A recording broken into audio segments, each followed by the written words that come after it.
Yeah, that works better. Awesome. Alright guys, so we're talking about Happy being paranoid. That's what we're up to. Alright, so Happy's a bit paranoid because he doesn't have vision. He's a bit unsure what's going on. We're going to start talking about exactly what went on. There we go. Sorry, wrong overlay for a second. In that he's building a lot of siege tanks. Now these Phoenix, because they're so fast-paced, they're able to continue scouting Happy. They're able to continue seeing what's going on. And what that consists of is an extremely paranoid Happy going for his 4th siege tank. 4 siege tanks? Are you mad? Are you mad, man? Apparently, he's just exceptionally afraid of what's going on.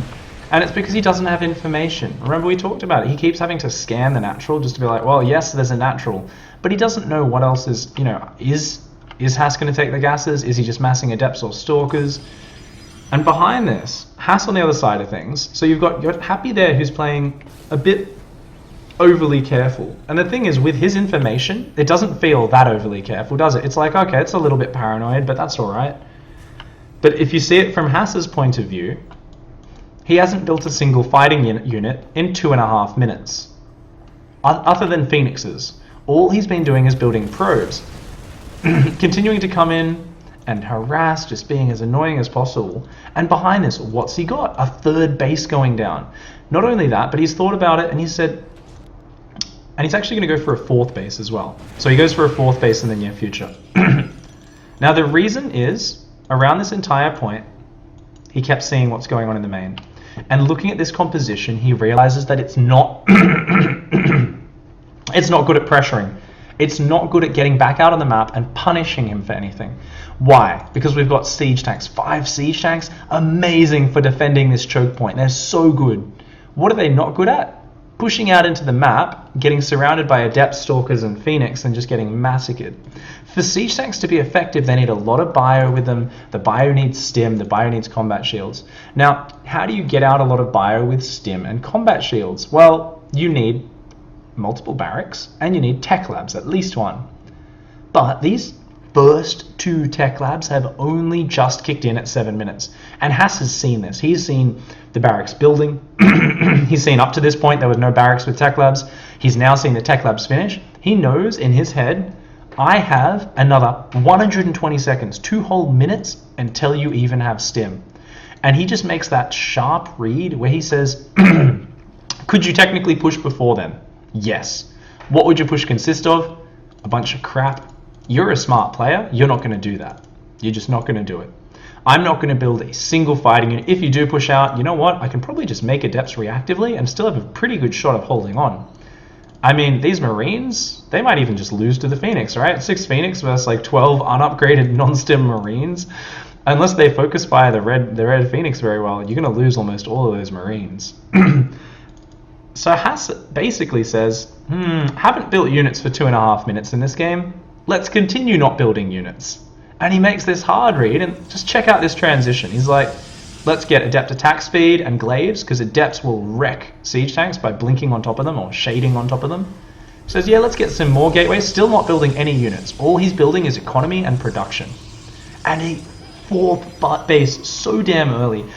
Now you might be thinking, oh, this isn't that early, 8 minutes. Keep in mind how slow their build up at the start was, how slow the natural expansion went down. He's barely even mined that much from his natural, and he's already starting a 4th. That is a very fast 4th base. And he's able to do that because that read he made with the information. Because he didn't throw away his units, because he transitioned into these Phoenix but didn't just YOLO on top of the siege tanks and lose them all. He pulled back whenever he realized the fight wasn't going his way.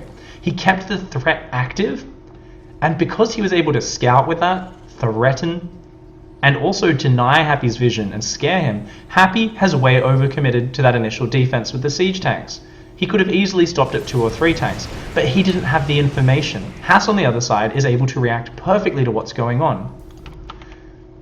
So what we quickly start to see is even though Haas was behind early on, as long as he doesn't just headbutt his way into a choke point of death and go, let me up that ramp, and just get friggin' tank shots and cyclone shots all over his face, That was an interesting way of representing someone just trying to force their way into a bad position. But that kind of is what we all think of, right? When you see someone going into a situation that's so doomed, they're just like, let me in! And it's like, no, dude, it's not going to work. Like, Haas, he recognizes it's not going to work, and he always is flexible. He adapts and he adjusts. And what we see in the follow-up here, I mean, this is an exaggerated example. Don't get me wrong. Happy makes mistakes this game. We'll talk about what he could do differently a little bit later.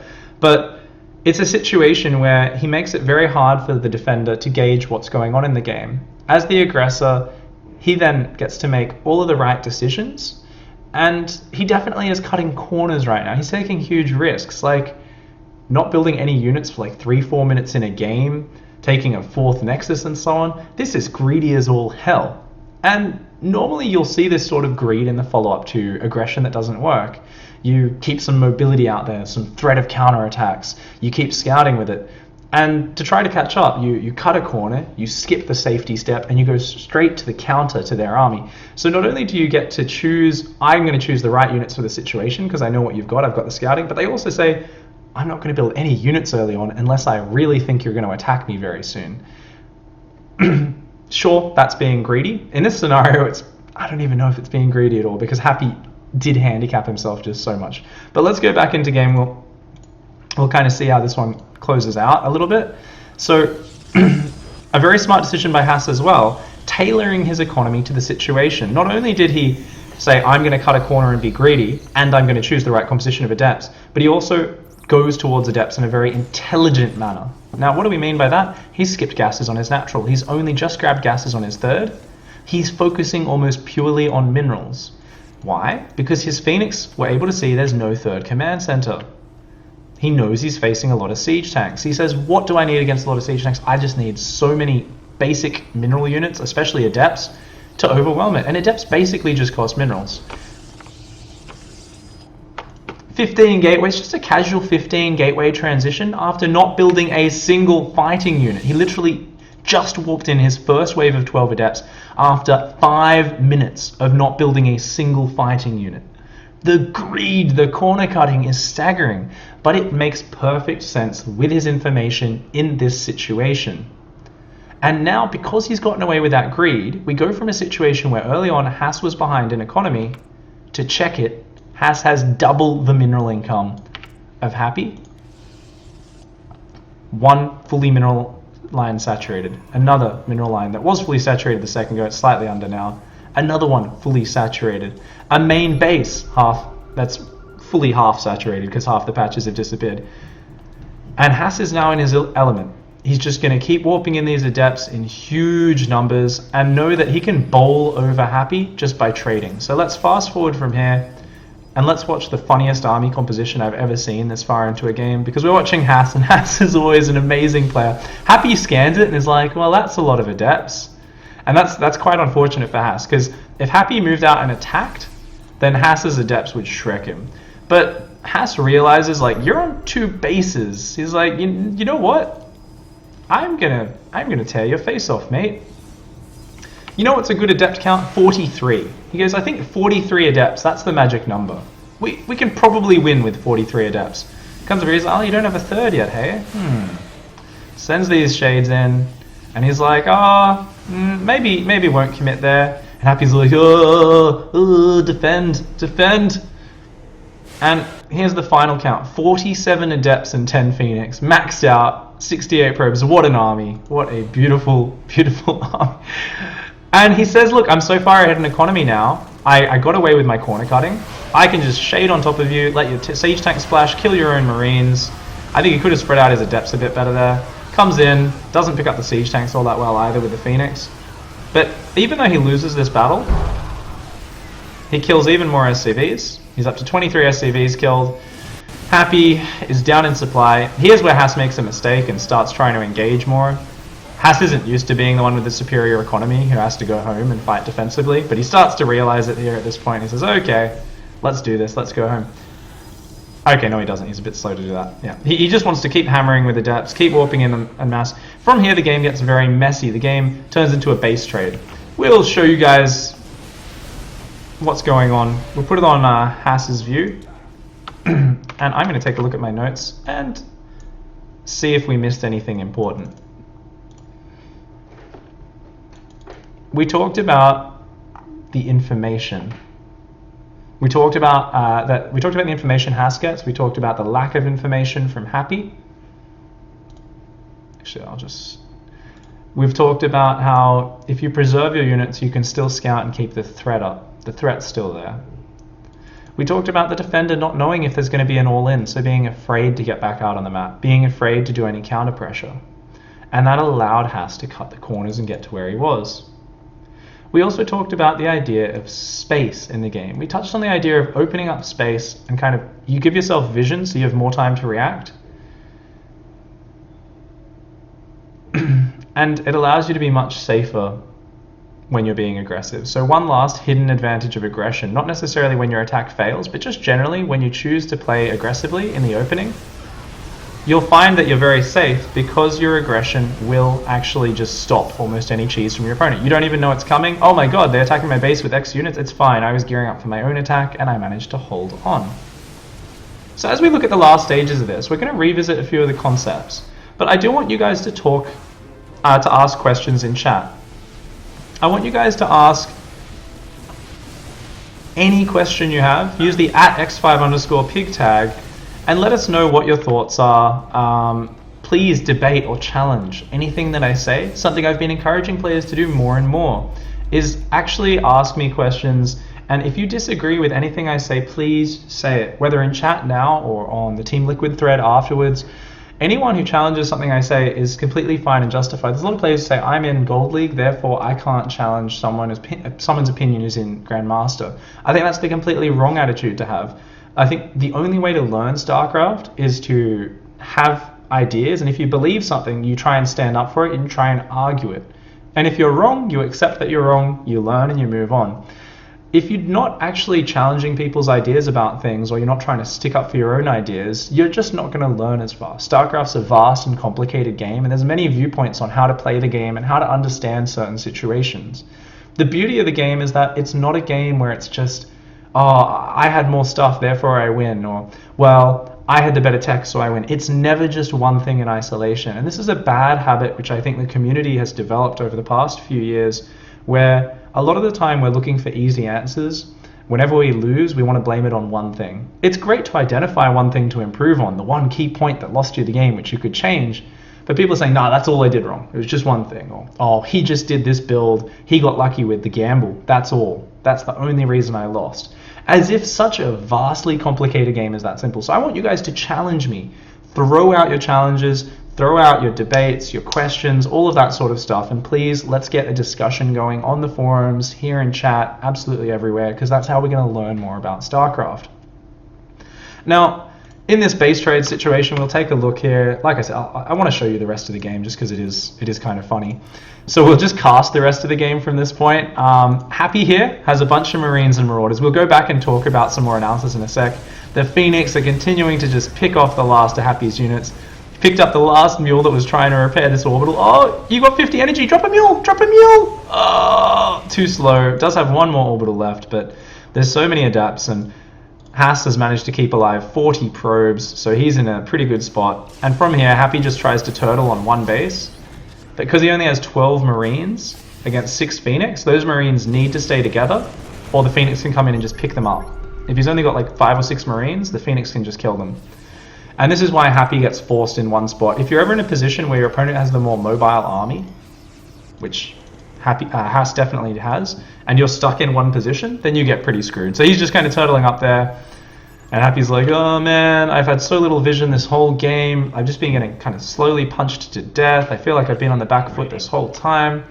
And Hass just starts to, he continues to pressure, and he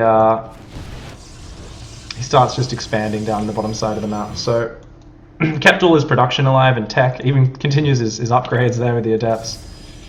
Phoenix continuing to be annoying. There's even an Oracle tagging the units. We see a DT shrine go down, another Nexus. The adepts come up to clean up the rest of the base. A third Nexus goes down. And I really like the way this game ends, because I feel like it's like one of the first times where Happy actually kind of scouted and realized his situation in full. and it all kind of hit home. So this SCV just scouts around the edge of the map, and he goes, okay, you know, we base traded. Ah, crap, fully mining Nexus, okay. What's going on over here? Oh, Nexus. I'm dead. GG, just gets out of there. There's a massive Archon charged army about to crash in. Still has the Phoenix alive. Happy's just cornered in there, and he does lose the game. So this brings us to our point, which we wanted to talk about, which is, okay, this is all the hidden advantages of aggression which Haas managed to leverage in this game. He managed to use the threat, use the scouting, cut the corners, make the perfect army composition. Everything went right. Now, can that happen every single game? Can you always get such an advantage? Hells no, not at all. Excuse me. You can't always get that advantage. You can't always bring yourself back. He managed to do it by leveraging certain things in the game. But what about Happy? Surely if Happy's ahead in the early game, he could do something differently to stay ahead. Haas's game plan and trying to do this transition every game and assuming it'll work every game, is that solid? No, not at all. It's a great way of making a comeback happen. It's a great way of using your understanding of the game to get back into it from behind. But what could Happy have done differently? So let's go back into game and let's look at it from the defender's side. Let's think about this in terms of, okay, I'm here back in this early game. I'm Happy, I'm defending. I've held on against one wave. I think he's just defended the Phoenix timing at this point. So we want to watch that Phoenix timing. So he's defended a Stalker Mothership core pressure. If we fast forward, we then see the Phoenix attack come in. He deflects this with fantastic pickup micro. If he didn't have that pickup micro, things might have got very dicey there. But he does defend it, and he goes, okay, I'm safe. And at this point, we start to see Happy struggle.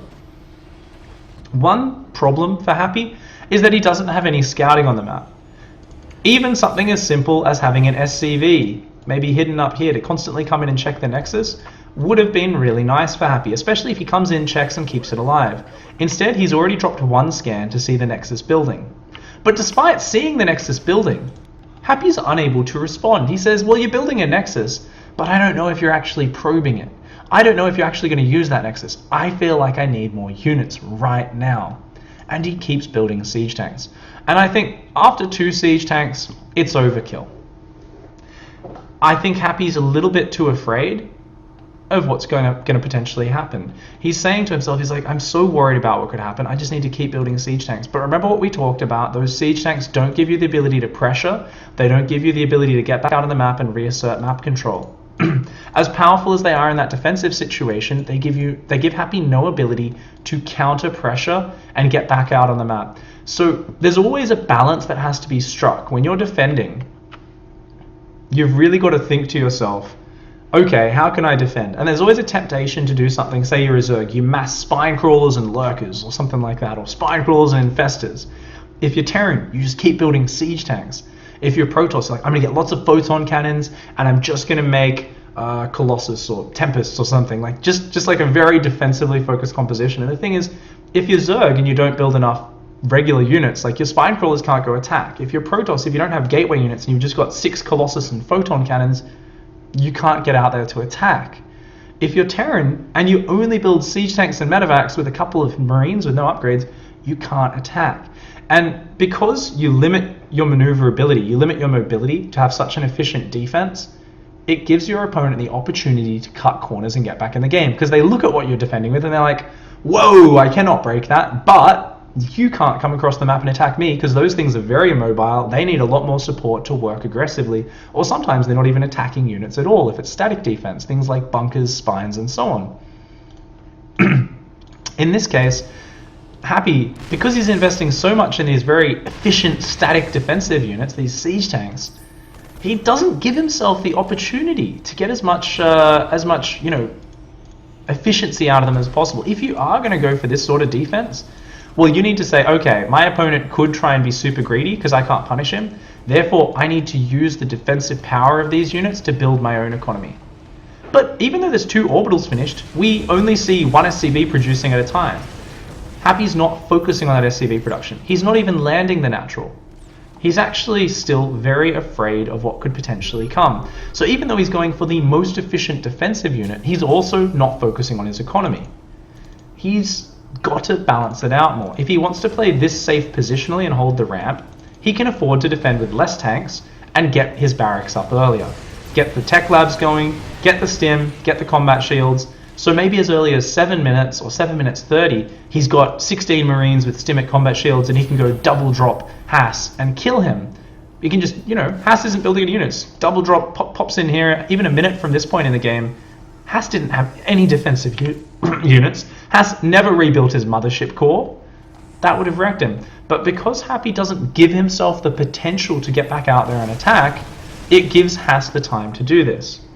Now, part of this is him misjudging the situation, misjudging how he can defend with the minimal number of units, right? Happy just keeps building units because he's afraid. This is the difference between the absolute best players in the world and everyone else, including, the pro gamers who aren't the absolute best. And I'm not saying Happy's a bad pro gamer. Happy's an amazing player. Happy is such a powerful beast. You ask anyone on the European ladder, they will say this guy is just so damn good. However, think about it when you see the absolute best player in the world. Say you think of someone like Zest right now, who's completely on top of their game. Those guys who are the very, very top, your Darks, your Zests, these are the guys who often feel impervious to these sorts of players. Now, why is that? It's because they not only know the minimal number of units to defend a timing, they also recognize as soon as they're safe and go back to committing into economy. They have such good intrinsic knowledge of how their opponent's race works and what they can commit to, but they're also good at finding small ways to put pressure back on. They'll always sneak out a small counterattack while defending. They'll sneak out a worker to run through the bases and check what their opponent's up to. They find a way to both scout, exert pressure back on their opponent while defending with the minimal number of units. That's what Happy fails to do in this game. And that's what most people will fail to do. Look at his vision once more. He's dropped multiple scans just to see the natural and to see if it was being probed. But he lacks information about anything else that's going on. He lacks the ability to pressure or force Haas's attention anywhere else. Haas is able to just poke around, even though he's throwing away a few stalkers there very sloppily. Haas is just constantly poking and prodding, and there's so little pressure on Haas. So Happy definitely, I think, gave too much time to Haas, was too afraid of what was going on, and over-defended and misjudged the situation. In hindsight, we can look at it and say, probably after that second attack, after 2, at most 3 siege tanks, you should have been spending that money getting your barracks production up, getting your mobile units that were going to help you in the game. Even losing a siege tank there, you can definitely see it's not Happy's best game. I'm sure he'd say, I made many mistakes this game. This was not my cleanest. So that's basically all the different things Happy could have done. If we imagine that he got those upgrades up, remember we said even as early as 7 minutes 30, he might have been attacking? Well, even if not that fast, even if he attacked right when Stim and Combat Shields do finish in this game, he might have won the game. Combat Shields is finishing, Stim's almost done. What if he pushed out now and hit at 9 minutes? If we look at the army supply, he's at more than double the army supply. Yes, there's a lot of gateways about to finish, but let's not underestimate just how far behind Haas was in this game. His gateways are just going down now, and he's being so damn greedy to catch back up. But Happy just gives him time. Happy makes a very bizarre decision at this point to go out with just a few Marines, 2 medevacs and a Cyclone, saying, he's still worried about the potential for Haas to jump on top of him with a big army. Look at the way he's moving these units around. He's so afraid. He's sending a few Marines out to make sure he doesn't get surrounded by adepts. But during this time, Haas has nothing. And only here at 9 minutes 45 do we see the first 12 adept warp in. A minute and a half later, at 11 minutes, we see the difference in Haas's force. 11 minutes now. Haas has gone from 5 Stalkers and 9 Phoenix to 30 Adepts in the space of a minute and a half. In that time, Happy's added a few Marines, a few Marauders, and a very bizarre choice, a couple of Ghosts. 2 base Ghost Tank Bio Medevac. Definitely a very, very weird choice by Happy, and one which doesn't end up doing well. He's missed his ability to punish Haas, and from there the game is pretty much decided simply through numbers. So that's going to be the summary for now in terms of the episode. To summarize the key points before I answer questions, What are the hidden advantages of aggression? Pressure, threat. As long as you don't derp your units up into a horrible situation, you recognize when it's not going to work, and you just back off a little bit but maintain pressure, you get to see what your opponent's going for. They have to show their tech to defend almost all the time. They've got to show what units they're building. You can also sometimes infer from what isn't there what's going on behind that, though that's very advanced, and that's something we can talk about when we do a scouting episode later on. You also get the potential to just keep doing harassment damage. That's great.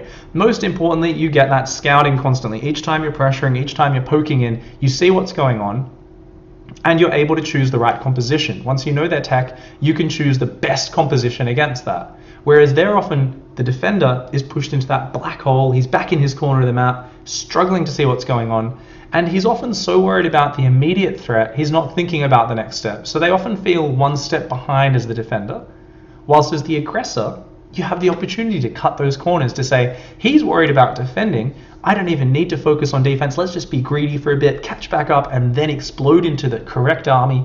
And if we get away with that, it'll work. We summarized as well, what's the counter to that? The counter is the defender recognizing when they're safe, and then committing back into their economy, their upgrades, and all that sort of thing. But also, one of the best things they can do is knowing when the best time to counterattack is, to counter pressure.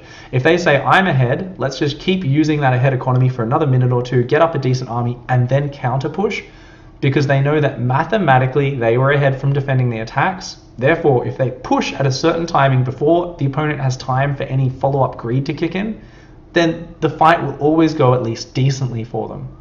So that's how the defender can counteract these hidden advantages of aggression. But in the heat of the moment, under the pressure, it's very hard to do. So never give up when you're going for an all-in or an attack. It looks like it's not going to work. Always remember, you've got the opportunity to pull back. Just keep pressuring while being very greedy behind it, and that's how you can get back in the game. So guys, let's go and look at a few questions from chat and answer those. I'm going to scroll on up a little bit and let's take a look. Nomad says, Pig, why is Terran so imber? Legitimate questions get legitimate answers. Because of rainbows. QP Infinity says, is Hasuobs? I'm not sure if it's a serious question or if you were in Puck's stream chat with me yesterday and you're continuing that joke. No, he's not. Let's take a look and see if we can find a good question. I think we answered CS and Gory's question about what Terran could have done in this situation.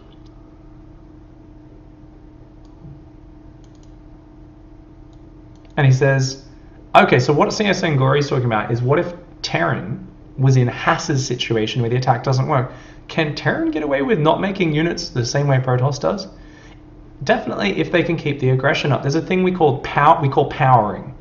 In StarCraft, it's a term we don't use that often, but it's something which is very common for Terran and Protoss. Zerg players don't do it as much because Zerg production is just their hatcheries. So Zerg production works differently. But for Terran and Protoss players, there's a term called powering. Now, powering is when you sacrifice unit production in the short term in order to get your overall production facilities up faster, so then you can explode into production a bit later. Now, that's exactly what Hass did this game, with just going straight up to 15 gateways and then building units.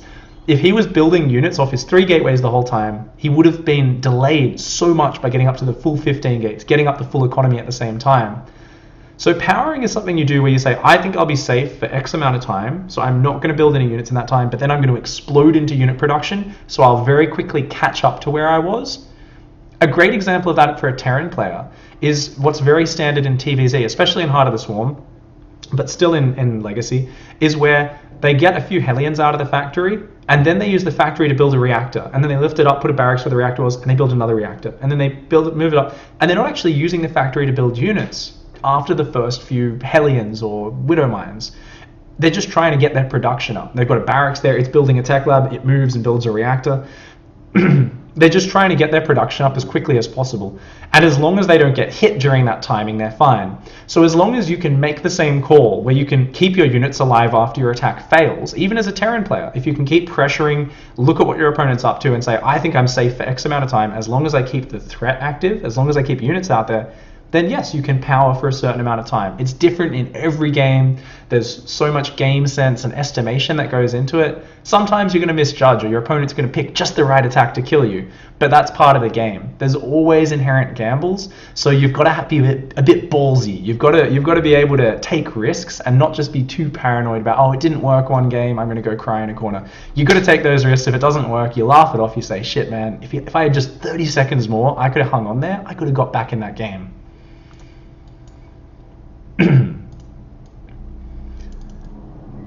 Now, Perug says, how do you detect the moment when my aggression can deal more damage to me rather than to the opponent? That's something you need experience with a build for. Whenever you're learning an aggressive build, you will suck at doing this. I suck at doing it as well. It's not something like I've played so many games, so I just instantly understand every situation. No, if I'm learning a new build, when I'm going aggressive, I say, first of all, I just go all in with the attack every time, the first few times, because all I want to focus on is the basics of executing it as well as I can to try and kill my opponent. After I've done that about 5 games, maybe even 10 games, I kind of say, okay, in these games I lost. And I start to think about, in these situations, it clearly couldn't work. So if I go up the ramp with my Stalkers and Mothership, and they've got a Cyclone and 2 Marines, okay, it's not going to work. Immediately that flicks a switch in my brain which says, pull back, it's not going to happen. So you start to figure out these reactions inside your head where you see certain things and you say, it's definitely not going to work against X. It's definitely not going to work against Y. I've got to be careful against Z. It might work against that if I just manage to focus down these units. So you start to just kind of recognize the situations as you go. It's definitely something you just get with experience and with practice. We can't give you any set easy rule, unfortunately, for that, but it's something you will learn with time and with practice.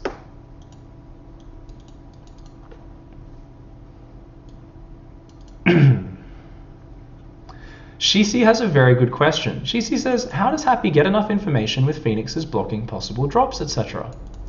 Now, this is something Zerg players always ask as well. How do I scout against Phoenix? They can just deny all information and all in behind it. What you want to do is you want to think about it in terms of their vision. People get too focused on what they see in the game and they forget what the opponent can see as well. Let's watch this from Hass's camera. Now, obviously in this game there was no capability of drops. Why was there no capability of drops? The reason for that was because he built so many siege tanks, didn't have a lot of Marines, didn't have stim or anything like that. But if he did, let's look at these Phoenix. Look at this whole period, they're here on the top right, and Happy's aware of this. Happy very easily during this whole 30-second window could have zoomed a drop down the south side of the map and got across the map. So he has that option. However, against Phoenix, it is a one-way trip, isn't it? You're definitely saying, well, you know, these units aren't just going to easily be able to boost out of there. But considering he knows Hass is probably being greedy behind this, if he can sneak that drop in and suddenly stim into the mineral line while the Phoenix are still here, it's going to be game over. He's going to get game-ending damage before the Phoenix can react. However, you don't necessarily need to drop. It could be something as simple as, like I said, once the stim and combat shields gets out, you say, I've defended, I know I was ahead in economy, let's attack straight away once stim and combat shields finishes. That's when my army works, okay? And just do a frontal push across the map.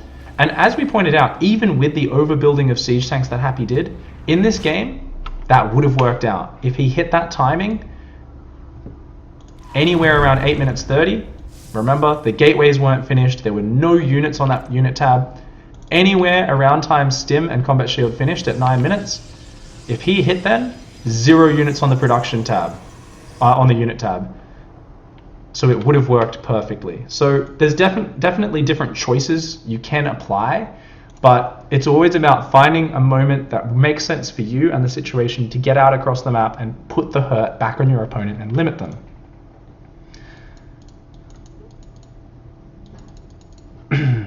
What is in the house book? Can we see a house book?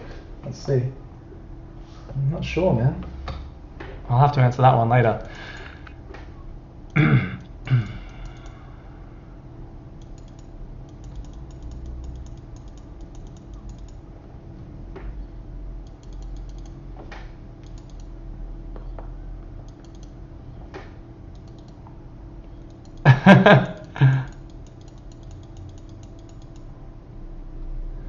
All right.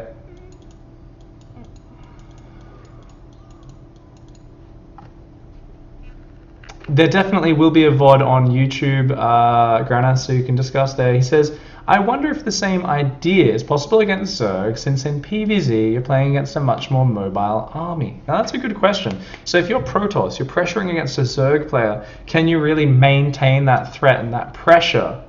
Definitely not in the same manner. Now, if they've gone a roach-based style, and say you've got adept attack speed, it always comes down to the units that are built. If they've gone Ling Bane, you can't just leave like 4 adepts outside their base and stay there. They're just going to come out and kill them, right?